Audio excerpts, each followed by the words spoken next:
fairly good life, regardless about the segregation and discrimination and going to the movies and sitting upstairs and all that stuff. I think we had a fairly good life.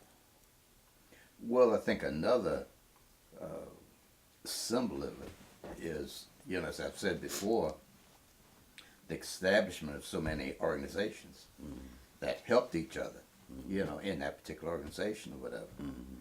The churches helped each other. Uh, the ministers knew each other.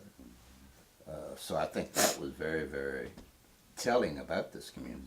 If you look at the number of organizations that were here, you had the Masons, you had quite a few Masonic or fraternal organizations, men and women, that functioned. So, Well, Robert, you also had the mentality, I think, of the blacks back in those days was a little different too, because you had lots of outspoken people.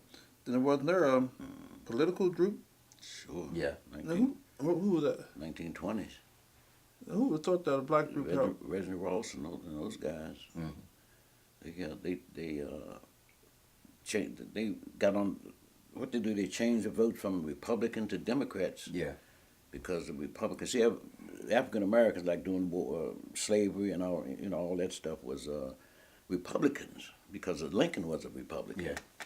And then after you get guys like Hoover, and these people here, they didn't do anything for African Americans.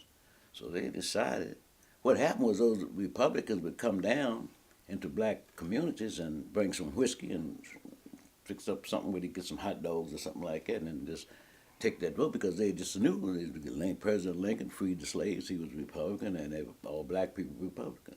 So they stopped right there and said, "Whoa!"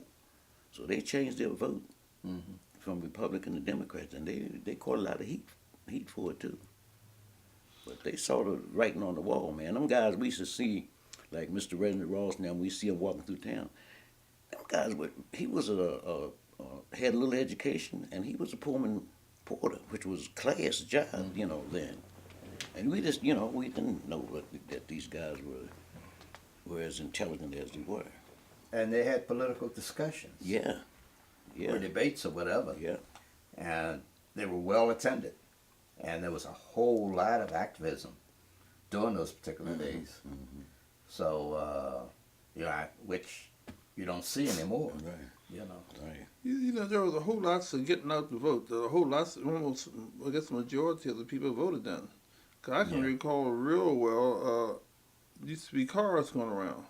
And also, people used to pass out these little miniature thing of liquor. Remember that, John? Yeah. Miniature thing of liquor. Go and vote for somebody. Yeah. And they don't know who you vote for. They just give you the little miniature, hope that you vote for the right person. They don't know who they ask you for. But yeah. But like Talbot said, that like Freshman Hall and Starlight, they would gather groups of them. I mean, mostly men. Yeah. But they would really discuss this thing, man. What they wanted and all that. They were pretty well organized. And it was discussed from the pulpit. Yeah. Oh yeah. Yeah. Whereas today we don't hear any thought being generated, in the pulpit. Yeah. Okay, let me just throw a monkey wrench in this. We had all that progress back there, right? With the political action group, and they had clout to a certain extent, right? Why did it take so long for the school board to make a high school down there when we went down there and asked for it? What you mean back for the first high school? Yeah, I how come they wouldn't? Well, that's an impression, I guess. Well, the clout was gone. You think? Yeah, and plus the fact that we didn't need no more than 8th grade education. A lot of them really felt that way. You get the. I remember my grandfather used to talk about 1, 3, and 5. Remember these people just right out of slavery now.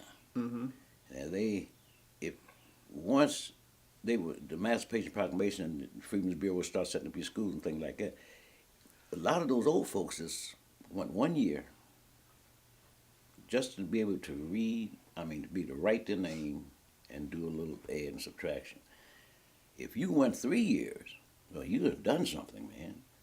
it seemed like to me, a lot of them got that first year just to do that. Then some of them stayed and got three, went to the third year, so they could learn how to, add, subtract, little, write a little bit and all that type of stuff. And the fifth year, you went you got 5 years of education. You were something. That's what way they expressed it. And don't get 8, which is as far as they would African Americans go in Jefferson County. You graduate from 8th grade, you just got a master's degree from Western University. So that's what, that's the progression of African Americans, around here then. Well, no, that just must be the reason why my father always said he went as far as the 3rd grade. Yeah. But he could read, he could write, he could do, Enough to math, survive. yeah. That's the main thing. Grandpapa said that once they didn't have to make that X, and they could just write there. We would come up, remember, we used to have signed papers for some of these, Sure some did. of these people, Yeah. these ex-slaves. They come down and say, could you write that for us, Mm-hmm. And then they didn't have time to go to school anyway because they were working on these farms and, and all that stuff. So they were just proud, I guess, to get whatever education they could get. But you have to, just keep on praising them for what they did with so little education. Yeah. By setting up organizations, by setting up the churches, the cemeteries. They did a whole lot. Built their own houses and paid for them. So Let me throw something here. How do you get these young, especially males, young black males, to understand what in the hell we talking about? well, I don't know how you get them to understand. There are a lot of nationalities that understand, appreciate their family's background, their community's background, their racial background, and everything. But it seems like a lot of our people do their very best to forget, where they are right now and how they got there, or to even, thank, people like W.B. Du Bois and Frederick Douglass and all of that. King and all of those people. Yeah. But every day you read in the paper that our young people just have no appreciation, for these people, and can't understand what you're talking about when you say it, despite all of the evidence. Well, yeah, I think so that maybe our generation are more or less spoil our kids by making it easier for them because we don't want them to go through the same thing we went through. And so therefore they really haven't had the struggle that we went through. And back to the point you said, Jim, about where we are, I stop and think. Torbert, I think about your family and Jim's family and my family. Back in the 30s and 40s, all of us had homes. Our family had own homes. You know that? You realize that we own homes. Yeah. We weren't renting. Yeah, I know. You know something else too? Excuse me for breaking you off here.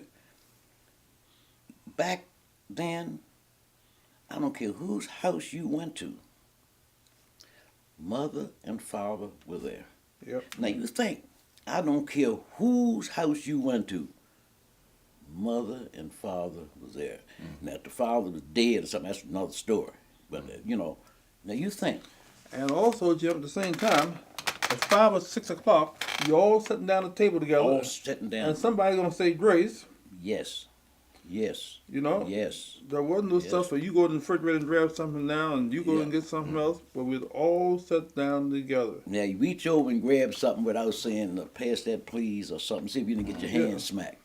You had, you knew what to do.